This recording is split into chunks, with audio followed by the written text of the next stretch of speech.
আপনাদের নিজের গল্পের ঠিকানা লোককথায় আপনাদের স্বাগত। মুহূর্তের অনুভূতিগুলো যেখানে গল্প হয়ে ফুটে ওঠে। বিভিন্ন স্বাদের গল্প নিয়ে আমাদের এই আয়োজন। আমাদের আজকের নিবেদন লেখক শুভ চক্রবর্তীর কলমে মধ্যরাত্রির আতঙ্ক।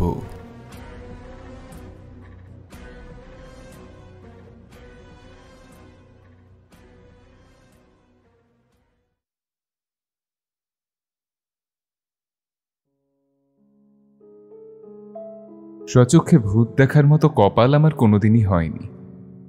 ছেলেবেলা থেকে ঠাম্মার মুখে ভূতের গল্প শুনে রোমাঞ্চিত বোধ করেছি।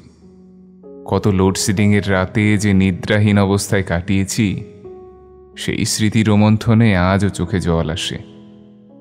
বয়স বাড়ার সাথে সাথে জিজ্ঞাসু মন কেবল একটি প্রশ্নের জন্ম দিয়েছে: মানুষের মৃত্যুর পর তাদের আত্মা কি ভয় দেখানো ছাড়া আর কিছুই করতে পারে না? ভালো ভূতের অস্তিত্ব থাকলেও তো থাকতে পারে, কিন্তু এই ভূত শব্দটির সাথে বিশ্বাস এবং অবিশ্বাস, এই দুইয়ের সংমিশ্রণটাই আমার মনে অনেক প্রশ্নের অস্তিত্ব টিকিয়ে রেখেছিল। আর সেই প্রশ্নের উত্তরগুলো লুকিয়েছিল কেবল একটি মাত্র গল্পে, আমার নিজের সাথে ঘটে যাওয়া একটি প্যারানর্মাল অ্যাক্টিভিটি, যার কোনো বৈজ্ঞানিক ভিত্তি নেই, যার কোনো উত্তর নেই, যার কোনো সমাধান নেই। 2 মাস পূর্বের কথা। গ্রীষ্মের তাপমাত্রা তখন 40-এর কাছাকাছি। দিনটা ছিল জামাই ষষ্ঠী। শ্বশুরবাড়ি থেকে ফিরতে ফিরতে বেশ রাত হয়ে গিয়েছিল। ক্লান্তি আর মাথা ব্যথা নিয়ে বাড়ি ফিরে নিদ্রা দেবীর আরাধনা করা ছাড়া আর কোনো কাজ করার ইচ্ছে আমার মধ্যে অবশিষ্ট ছিল না। নিদ্রাবস্থায় প্রতিদিন আমার স্বপ্ন দেখার একটি বদ অভ্যাস রয়েছে। কখনো ভালো, কখনো মন্দ, কখনো বা মরে যাওয়া কিছু স্মৃতি, অতীতের হাত ধরে থাকা কিছু গল্প। নিদ্রাবস্থায় তাই মুখে ফুটেছে কখনো হাসি, কখনো বা চিন্তার ছাপ, আবার কখনো চোখ বেয়ে গড়িয়ে পড়েছে জল। সেই রাতে আমার ক্লান্তি বোধহয় পুরো রাতটাকেই এক ঘুমে গিলতে চেয়েছিল, কিন্তু হঠাৎ এক অপ্রত্যাশিত ঘটনা আমার নিদ্রাভঙ্গ করেছিল মাত্র কয়েক সেকেন্ডেই। আমার স্ত্রী সম্পূর্ণা সেদিন ওর বাপের বাড়িতেই থাকবে বলে মনস্থির করেছিল, তাই সেদিন একাই বাড়ি ফিরছিলাম। স্ত্রীর অনুপস্থিতিতে সারাদিনের ক্লান্তিতে একান্ত অনুভব না করলেও জ্ঞানতাবস্থায় এটুকু জানতাম যে সেই রাতে আমার স্ত্রী আমার পাশে নেই। ফোন করে আমার বাড়ি ফেরার খবরটুকু জানিয়ে দিয়েই নিদ্রা দেবীর আরাধনায় নিজেকে ডুবিয়ে দিয়েছিলাম। ঘুমটা ভেঙেছিল একটি কোমল হাতের স্পর্শে। গভীর ঘুমে নিমিলিত 2 চোখ হঠাৎই খুলে গিয়েছিল। এসি চলা সত্ত্বেও বিন্দু বিন্দু ঘাম জমা হয়েছিল কপালে। জিভ শুকিয়ে এসেছিল ক্ষণিকের জন্য। মনে হচ্ছিল ভয়ঙ্কর কোনো কিছু একটা বাজে স্বপ্নে ঘুম ভেঙেছে। এরকম তো আমার সাথে প্রায়ই হয়, কিন্তু সেই স্পর্শ ছিল এক অবাস্তব সত্যের মতো। আমার স্ত্রীর কোমল হাতের মতো সেই স্পর্শেও কেমন যেন একটা কোমলতা ছিল। আমার বুকের লোমগুলো নিয়ে সেই হাত যেন খেলা করছিল, আর সেই স্পর্শের সাথে আমার দিকে চেয়ে থাকা এক কামাতুর দৃষ্টি যেন আমাকে গিলে খেতে চাইছিল। এ সবই কোনো কল্পনার সৃষ্টি হবে হয়তো। হয়তো ক্লান্তি ও অবসাদ আমার মনে এক উৎকণ্ঠার সৃষ্টি করেছে।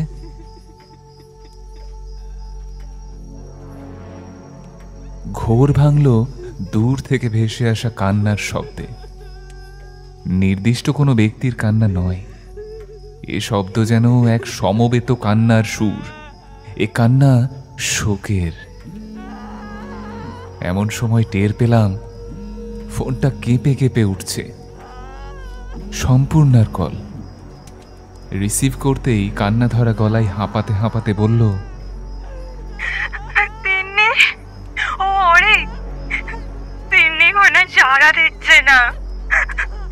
কিছু না বুঝেই ব্যস্ত হয়ে প্রশ্ন করলাম, কি হয়েছে তিন্নির, কি হয়েছে? তারপর সম্পূর্ণা যা বলল তাতে আমার কপালের ভাঁজ বিস্ময়ে আরো চওড়া হয়ে গেল। কাঁদতে কাঁদতে সম্পূর্ণা বলল, ও সাড়া দিচ্ছে না, ওরে কোনো রকম সাড়া দিচ্ছে না। ওর সারা শরীর বরফের মতো ঠান্ডা। ও হাত কেটেছে ওরে। আমার তিন্নি সুইসাইড করেছে ওরে। তিন্নি, এই বোন, বোন ওঠ না। তিন্নি ওঠ না বোন, ওঠ না। আমার সারা শরীরে যেন বিদ্যুৎ খেলে গেল। তাড়াতাড়ি করে উঠে জামাটা গায়ে গলিয়ে দরজায় তালা লাগাতে লাগাতে লক্ষ্য করলাম সেই সমবেত কান্নার সুর যেন আরও বেড়েছে। চেষ্টা করলাম যাতে ওইদিকে মন না যায়, কিন্তু নিজেকে নিয়ন্ত্রণ করবার ক্ষমতা হ্রাস পেতে শুরু করেছিল। সেই মুহূর্তে দরজায় ঠিক করে তালা লাগাতেও বারবার ব্যর্থ হচ্ছিলাম। সদর দরজায় তালা লাগিয়ে যখন রাস্তায় নামলাম, আচমকা নিতাইদার বাড়ির দিকে চোখ পড়ল। দেখলাম ওনার বাড়ির সামনে কয়েকটা লোকের ভিড়, আর সেখান থেকেই ছুটে আসছে সেই সমবেত শোকধ্বনি। খানিকটা বাড়ির ভিতর থেকে আর খানিকটা বাড়ির বাইরে থেকে। কয়েক পা এগোতেই দেখি শঙ্করদা দাঁড়িয়ে আছেন। কাছে গিয়ে ওনার কাঁধে হাত রাখতেই উনি চমকে পিছন ফিরে তাকালেন। শঙ্করদার মুখে ভয়ের রেখা স্পষ্ট। প্রশ্ন করলাম, শঙ্করদা কি হয়েছে? কান্নার শব্দ পাচ্ছি, সব ঠিক আছে তো? নিতাইদার বাড়ির দিকে চোখ মেলে শঙ্করদা বললেন, আর বলিস না, নিতাইয়ের বড় মেটারি আজ ট্রেন অ্যাক্সিডেন্টে মারা গেছে। বডি আসেনি এখনো। 3 ঘন্টা ধরে সবাই অপেক্ষা করছে। টের পেলাম ঘড়িটা হাতে নিতে ভুলে গেছি। কিছুক্ষণ চুপ করে থেকে শঙ্করদা আমার দিকে ফিরে চেয়ে ছলছল চোখ নিয়ে প্রশ্ন করলেন, তুই এত রাতে?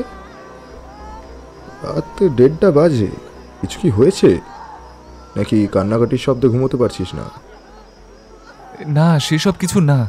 আর বলো না, আমার শালি মানে সম্পূর্ণার বোন তিন্নি সুইসাইড অ্যাটেম্প্ট করেছে, তাই যেতে হবে। এ বাবা, কি যে বলবো ভাই। কিন্তু এত রাতে তো কোথাও কিছু পাবি না। দাঁড়া দাঁড়া, আমি দেখছি কি করা যায়।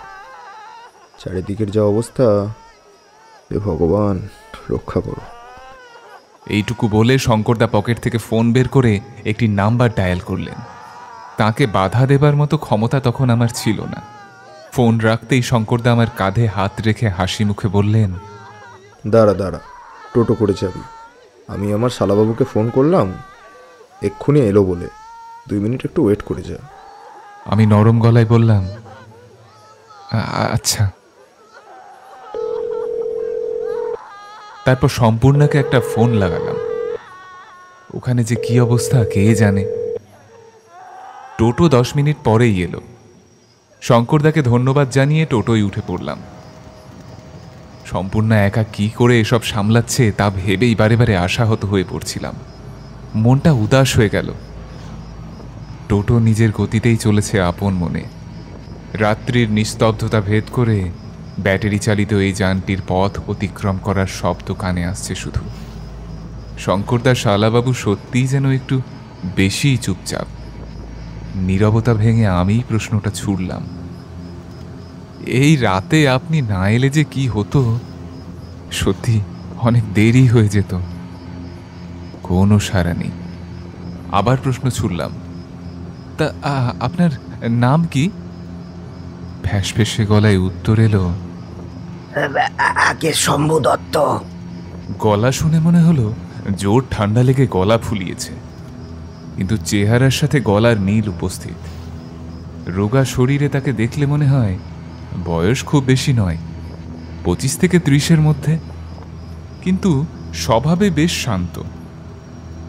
আপনাকে এত রাতে ডিস্টার্ব করলাম, কিছু মনে করবেন না প্লিজ। আসলে আজ রাতে একটা দুর্ঘটনা ঘটে গিয়েছে আমার শ্বশুর বাড়িতে, আর আমার স্ত্রী ওখানেই আছে, তাই এখন যেতেই হতো। শম্ভু দত্ত এবার মুখ খুললেন। ফ্যাঁসফেঁসে গলায় বললেন, না না দাদা, কিছু মনে করিনি। জামাইবাবুর পাড়ার লোক আপনি, কি মনে করব? তা কি দুর্ঘটনা হয়েছে দাদা? আমার স্ত্রীর ছোট বোন মারা গিয়েছে। এ রামকৃষ্ণ, কি করে হলো? সেটাই তো জানি না। কিছু ঘন্টা আগে ও পুরোপুরি সুস্থ ছিল। তিন্নির মৃত্যুর কারণ আমিও ঠিক জানি না, তাই ওনাকে বেশি কিছু বলে ভুল তথ্য প্রদান করতে আমি চাইলাম না। আগে আমি নিজে এই বিষয় সম্বন্ধে ওয়াকিবহাল হই, তারপর না হয় সবাইকে অবগত করা যাবে। শম্ভু দত্ত যেন তার মন মতো উত্তর পেলেন না। ক্ষণিকের জন্য চুপ থেকে আপন মনে আমায় শুনিয়ে শুনিয়ে বলতে লাগলেন, জামাইবাবুদের পাড়াতেও আরেকটা মেয়ে মারা গেছে আজ। ইস, এই কয়েক ঘন্টা আগে ট্রেনে কাটা পড়েছে। কোমরের নিচের অংশটা আলাদা হয়ে গিয়েছে গো দাদা। আহা, কি বিভৎস দৃশ্য! কোমরের উপরের ভাগটা লাইনের একদিকে আর নিচের ভাগটা লাইনের অন্যদিকে। মধ্যরাত্রের এই গা ছমছমে পরিবেশে শম্ভু দত্তের এইরকম কথাবার্তা আমার ভয়ানক এক অস্বস্তিতে ফেলে দিল। তাকে চুপ করানোর উদ্দেশ্যে বললাম, আচ্ছা শম্ভুবাবু, কত টাকা নেবেন? আমার এই প্রশ্ন বাতাসে উড়িয়ে দিয়ে আপন মনেই আবার বলতে লাগলেন, খানিক পরে আবার সেই লাইন আমরা পার হব গো দাদা। কথাটা শোনার পরেই বুকের ভেতরটা ছ্যাঁত করে উঠল। নাস্তিক হয়েও মনে মনে এই প্রথমবারের মতো ঈশ্বরের নাম জপ করতে লাগলাম। টোটো এগিয়ে চলেছে রেল লাইনের দিকে, আর সেই মুহূর্তেই নীরবতা ভেদ করে ডেকে উঠল কয়েকটা পেঁচা। মনে মনে শম্ভু দত্ত হাসলেন। বারবার নিজেকে প্রশ্ন করতে লাগলাম, এই শম্ভু দত্ত কি মজা নিচ্ছেন? যদি তাই হয় তাহলে তো উনি নিঃসন্দেহে এক বেহায়া লোক হবেন। টোটো রেল লাইন পেরিয়ে একটি বড় গলিতে প্রবেশ করল। সম্পূর্ণার বাড়ি আর বেশি দূরে নয়। পকেট থেকে ফোনটা বের করে সময়ের উপর চোখ বোলালাম। রাত 2:50। সম্পূর্ণার বাড়ির সামনে নেমে শম্ভু দত্তকে বিদায় জানালাম। ভাড়া হিসেবে 100 টাকা ধরাতে চাইলে তিনি সেই টাকা ফিরিয়ে দিয়ে বললেন, না না দাদা, টাকা লাগবে না গো, টাকা লাগবে না দাদা। ইমার্জেন্সি অবস্থায় আপনার থেকে টাকা নিলে পাপ হবে। তার উপর আপনি আমার জামাইবাবুর পাড়ার লোক বলে কথা। চলি চলি দাদা, চলি। হ্যাঁ।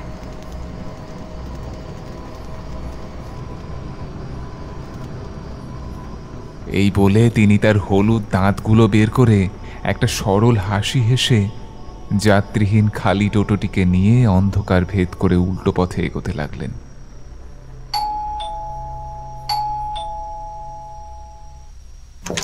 দুবার কলিং বেল বাজাতেই সম্পূর্ণ দরজা খুলে দিল। হাত ময় রক্ত লেগেছিল ওর, চুল এলোমেলো, কেঁদে কেঁদে মুখ ফুলে গেছে বেচারির। ভিতরে ঢুকে দরজা বন্ধ করে দিলাম। বাথরুমের দরজাটা খোলা ছিল।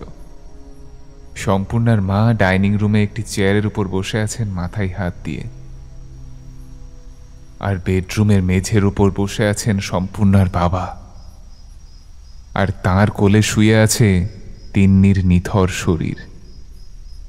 সম্পূর্ণা কেঁদে কেঁদে নিজেকে একাই সামলে নিয়েছিল সেদিন। ভোর হতেই পুলিশ এসেছিল। তারপর পোস্টমর্টমের জন্য পাঠানো হয়েছিল তিন্নির নিথর দেহ। সম্পূর্ণা সহ ওর বাবা মা অনেক করে নিজের মতামত তুলে ধরেছিলেন পুলিশের কাছে যে তিন্নি আত্মহত্যা করেছে। তবে এই পোস্টমর্টম কেন? ছোট মেয়ের দেহ এভাবে কাটাছেঁড়া করতে কেউই চাননি। তিন্নির দেহ সৎকার শেষে গোটা একটা দিন কেটে যায় সম্পূর্ণাকে শোকাতর অবস্থা থেকে বের করে আনতে। সম্পূর্ণা বুদ্ধিমতী মেয়ে। সে বোঝে যে সে যদি নিজেকে সামলে উঠতে না পারে তবে ওর মা বাবাকে কে সামলাবে? নিজের ছোট মেয়ের এই অকাল মৃত্যুকে কেউ কি এত সহজে মেনে নিতে পারে? সম্পূর্ণাকে ওর নিজের বাড়িতে রেখেই ওই ঘটনার একদিন পরে আমি বাড়ি ফিরেছিলাম। অতদিন ছুটি আমার অফিস দিত না। অতঃপর 10 দিনের মাথায় তিন্নির যেদিন ঘাট কাজ হবার কথা সেদিন আমি আবার ফিরে যাই ওর বাড়ি। তারপর একেবারে তিন্নির শ্রাদ্ধের কাজ শেষ করেই সম্পূর্ণাকে সাথে নিয়ে বাড়িতে ফিরেছিলাম। সম্পূর্ণাকে নিতাই তার মেয়ের কথা বলেছিলাম। ও মাথা নেড়ে দুঃখ প্রকাশ করেছিল। চুকচুক শব্দ করে বলেছিল, কত কম বয়স ছিল গো মেয়েটার, এই তো কদিন আগে ওকে পাড়ার সুচিত্রার মুদিখানা দোকানে দেখেছিলাম। কি যেন নাম ছিল ওর? অদ্রিতা। হ্যাঁ হ্যাঁ, ঠিক বলেছো, মনে পড়েছে। বাড়ি ফিরলে নিতাইদার বাড়ি যাব একবার।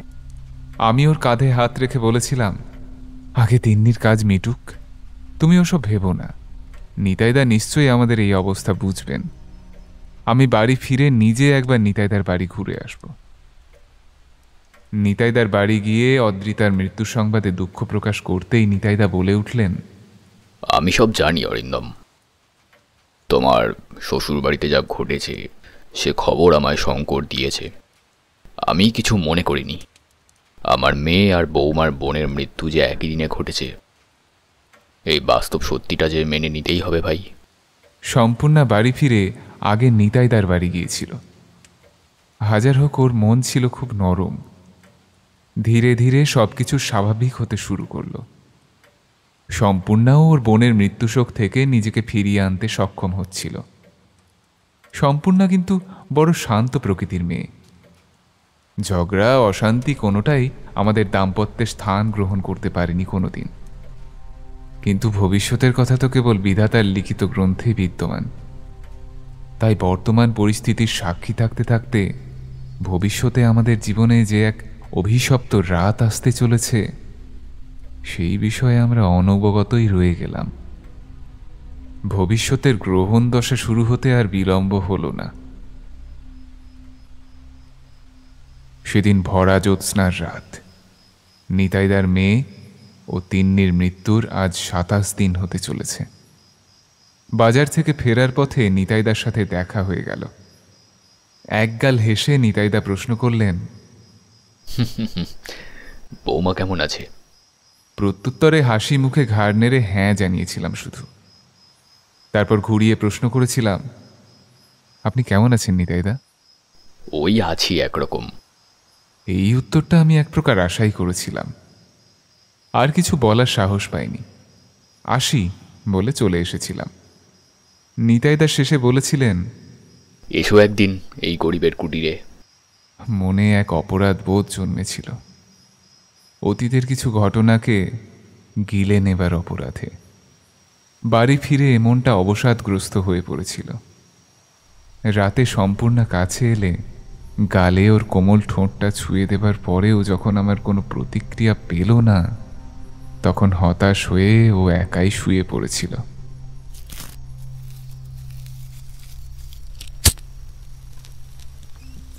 চিন্তিত মন নিয়ে বারান্দায় দাঁড়িয়ে একটি সিগারেট ধরালাম। বাইরে দক্ষিণমুখী বাতাসের দল উত্তর দিকে ছুটে চলেছে ক্রমাগত।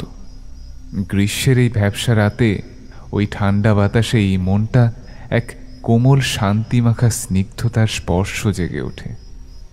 এমন সময় সম্পূর্ণার মুখে একটি অদ্ভুত ক্ষীণ শব্দ শুনে ঘরের দিকে চোখ মেললাম। দেখলাম সম্পূর্ণা উঠে বসেছে, চোখ বন্ধ, হাত দুটো সামনের দিকে বাড়ানো। ওর ওই অবস্থা দেখে মায়া জন্মালো। সত্যিই তো, ওর দিকে আমার একটু দেখা উচিত। মেয়েটা তো আমায় কম ভালোবাসে না। বিছানায় উঠে সম্পূর্ণাকে জড়িয়ে ধরলাম। আচ্ছা বাবা, আমি এসে গেছি, চলো একসাথে ঘুমোই। আজ কিন্তু দুষ্টুমি থাক। সম্পূর্ণা ঘুম জড়ানো চোখে বলল, মাঝরাত তখন। নিদ্রাচ্ছন্ন অবস্থাতেই টের পেলাম গরম বাড়ছে।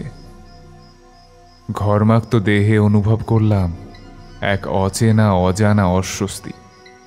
মনে হলো আমার নগ্ন বুকের উপর বসে আছে একটা আস্ত শরীর।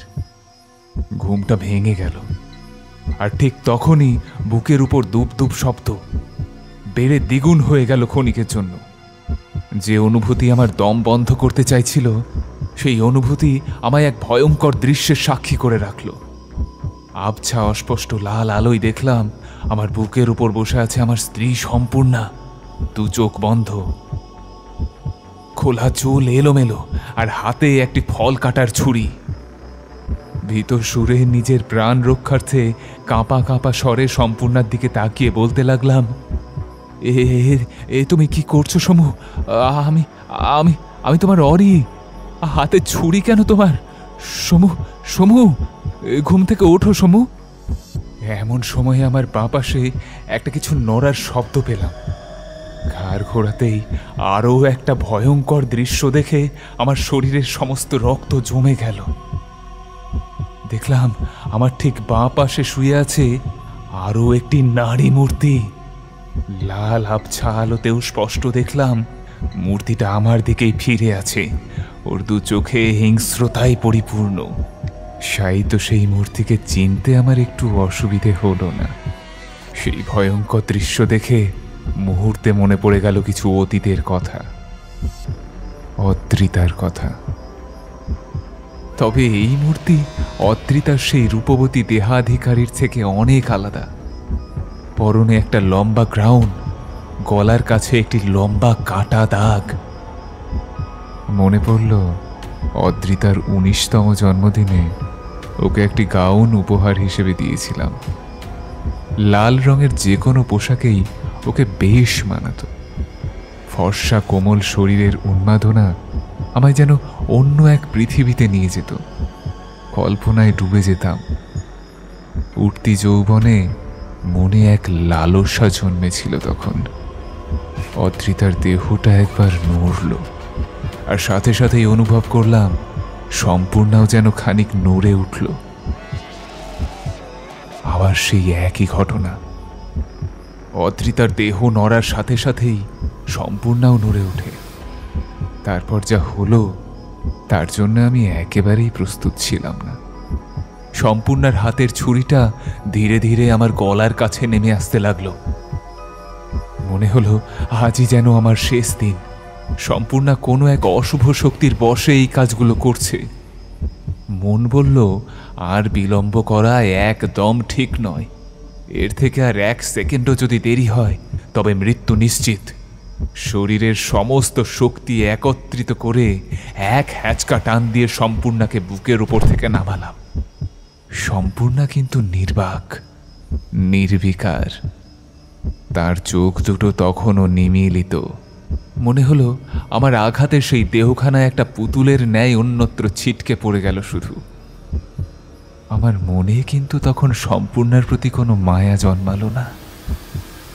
মনের ভিতর তখন কেবলই আশঙ্কার ঝড় বইছে। নিমেষের মধ্যে আমার মৃত্যু ভয় আরও 3 গুণ বেড়ে গেল। অদ্রিতার দেহ এবার উঠে বসেছে। আমি বিছানা ছেড়ে নেমে দাঁড়ালাম। অনুভব করলাম পা দুটো আমার থরথর করে কাঁপছে। শরীরের সমস্ত শক্তি যেন কর্পূরের মতো উধাও হয়ে গিয়েছে তখন। অদ্রিতা এবার মুখ খুলল। ফ্যাঁসফেঁসে ক্ষীণ গলায় খুব কষ্ট করে বলল, কি হলো অরি? কিসের ভয়? আমি দেখে ভয় কেন? আমি আর দাঁড়িয়ে থাকতে পারলাম না। অতীতে ঘটে যাওয়া কিছু স্মৃতি চোখে ভেসে উঠল শুধু। মনে পড়ল অদ্রিতার সাথে ঘটে যাওয়া কিছু অপরাধমূলক কার্যকলাপ।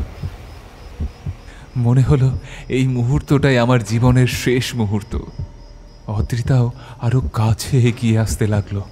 রক্তহীন সেই নারী দেহ আমার যেন গলা টিপতে আগ্রহী। আমি হাঁটু মুড়ে চোখ বন্ধ করলাম। বললাম, আমায় ক্ষমা করো অদ্রিতা। আমি অপরাধী। আমার এই অপরাধটাই আমার জীবনটাকে শেষ করলো। তোমার সাথে ঘটে যাওয়ার সমস্ত ঘটনা আমি চেপে গিয়েছি ঠিকই, কিন্তু আজও নিজেকে ক্ষমা করতে পারিনি। আমার আজও মনে আছে আমরা কত সুন্দর মুহূর্ত কাটিয়েছি হাতে হাত রেখে। অদ্রিতা কান্না ধরা গলায় বলল, তাহলে আমার হাতটা কেন ছেড়ে দিলে অরি? এর উত্তর আমার কাছে নেই অদ্রি। উঠতি যৌবন তখন আমাদের, ঠিক ভুল এসব তখন বুঝিনি। আমায় তুমি ইউজ করেছো অরি।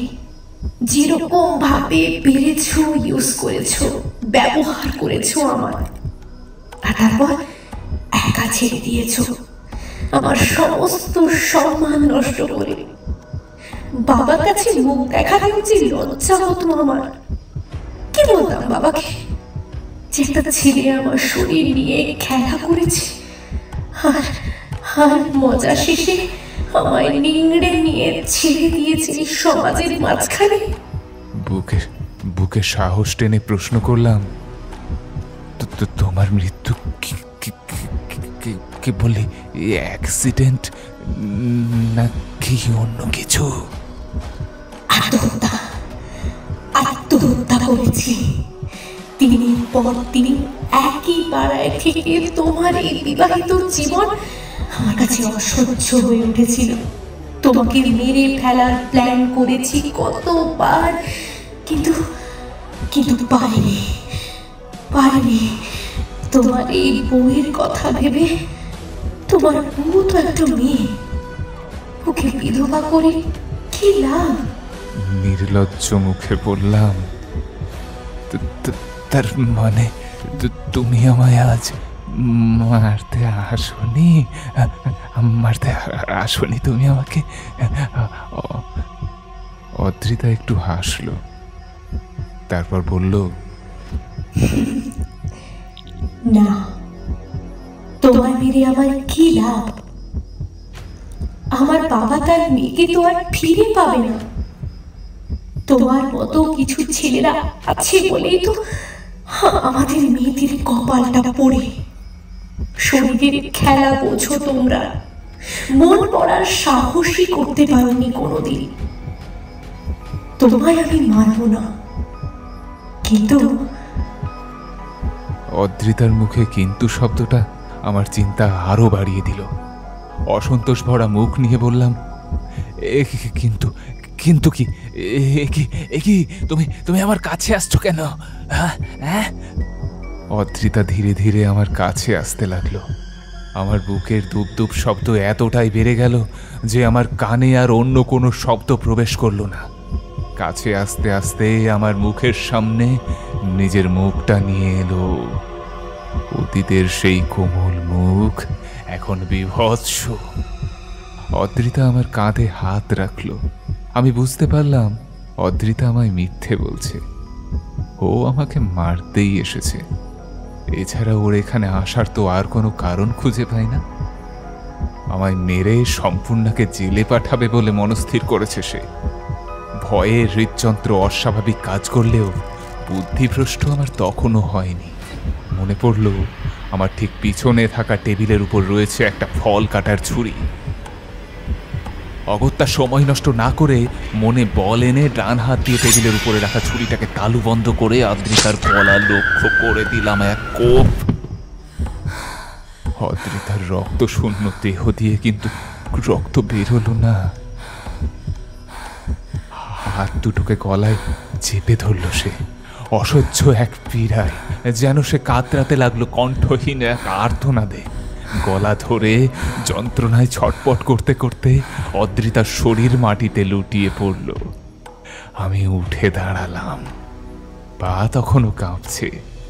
দৌড়ে গিয়ে সুইচ দিতেই আবছা লাল আলো ভেদ করে টিউবের সাদা জোরালো আলো ঘরের চারিদিকে ছড়িয়ে পড়ল। আর ঠিক তখনই আমার সারা শরীর কেঁপে উঠল। মুখ দিয়ে ক্ষীণ আর্তনাদ বেরিয়ে এলো আমার। ভয়ে বিস্ময়ে দেয়ালে সিটিয়ে গেলাম। দেখলাম ঘরের ঠিক মাঝখানে চিত হয়ে পড়ে আছে আমার স্ত্রী সম্পূর্ণা। গলা দিয়ে গল করে বেরিয়ে আসছে রক্ত প্রবাহ, আর সেই ক্ষত চেপে ধরে আছে এক হাত। সারা ঘরে আদ্রিতার কোনো অস্তিত্বটুকুও নেই। যেন মনে হয় আদ্রিতা আসেইনি।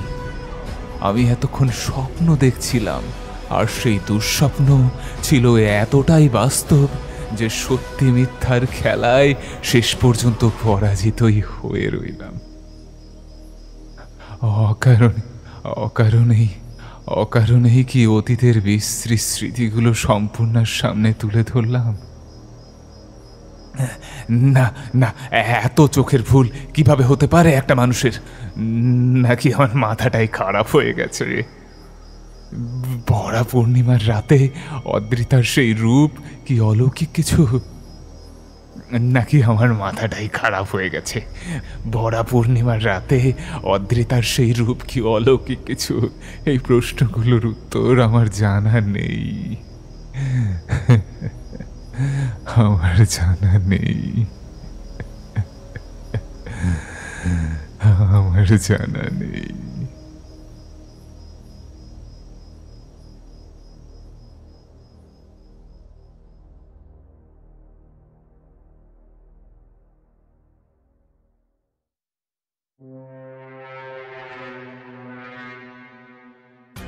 আপনারা শুনলেন আমাদের আজকের নিবেদন, লেখক শুভ চক্রবর্তী অগ্নিদের কলমে মধ্যরাত্রির আতঙ্ক গল্পটি। নাট্যরূপ দিয়েছেন দেবলীনা। গল্পের সূত্রধার, কথক ও অরিন্দমের ভূমিকায় আমি অমিত। সম্পূর্ণার ভূমিকায় পূজা, শঙ্করের ভূমিকায় সুশোভম, শম্ভুর ভূমিকায় শুভদীপ, নিতাইয়ের ভূমিকায় শুভম ও অদ্রিজার ভূমিকায় কণ্ঠ দিয়েছেন দেবলীনা। লেখক শুভ চক্রবর্তী অগ্নিতকে অনেক ধন্যবাদ আমাদের এই প্রচেষ্টায় আমাদের সঙ্গে থেকে আমাদের অনুপ্রাণিত করার জন্য। গল্পটি কেমন লাগলো অবশ্যই আমাদের জানান, আর ভালো লাগলে চ্যানেলটি সাবস্ক্রাইব করে পাশে থাকবেন আর শুনতে থাকবেন লোককথা, মুহূর্তের অনুভূতিগুলো যেখানে গল্প হয়ে ফুটে ওঠে।